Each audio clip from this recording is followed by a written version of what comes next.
Hymn to Intellectual Beauty by Percy B. Shelley. The awful shadow of some unseen power floats, though unseen, amongst us, visiting this various world with as inconstant wing as summer winds that creep from flower to flower, like moonbeams that behind some piny mountain shower it visits with inconstant glance. Each human heart and countenance, like hues and harmonies of evening, like clouds in starlight, widely spread, like memory of music fled, like aught that for its grace may be, dear and yet dearer for its mystery. Spirit of beauty, that dost consecrate with thine own hues all thou dost shine upon, of human thought or form, where art thou gone? Why dost thou pass away and leave our state, this dim vast vale of tears, vacant and desolate? Ask why the sunlight not forever weaves rainbows o'er yon mountain river, why aught should fail and fade that once is shown, why fear and dream and death and birth cast on the daylight of this earth such gloom, why man has such a scope for love and hate, despondency and hope. No voice from some sublimer world hath ever to sage or poet these responses given. Therefore the names of God and ghost in heaven remains the records of their vain endeavor, frail spells, whose utter charm might not avail to sever from all we hear and all we see, doubt, chance, immutability. Thy light alone, like mist o'er mountains driven, or music by the night wind sent through strings of some still instrument, or moonlight on a midnight stream, gives grace and truth to life's unquiet dream.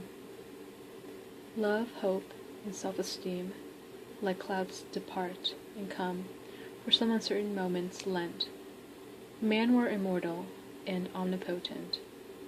Didst thou, unknown and awful as thou art, keep with thy glorious train firm state within his heart, thou messenger of sympathies that wax and wane in lovers' eyes, thou to human thought art nourishment, like darkness to a dying flame.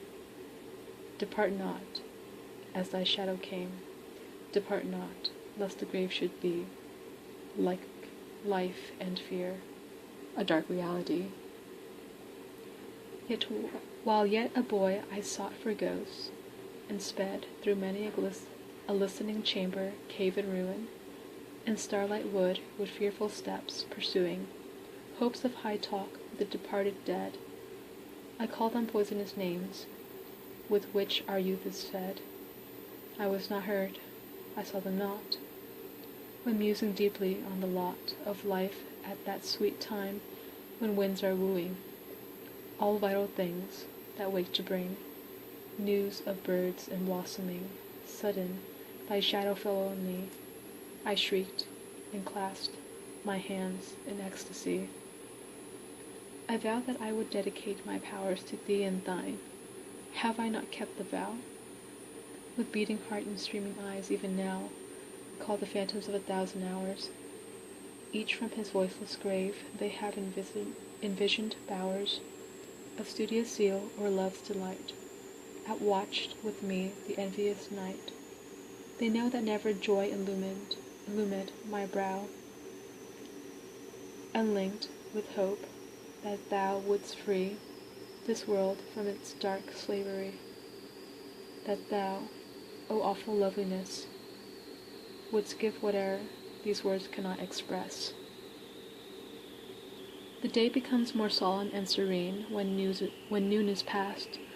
There is a harmony in autumn and a luster in its sky, which through the summer it is not heard or seen, as if it could not be, as if it had not been.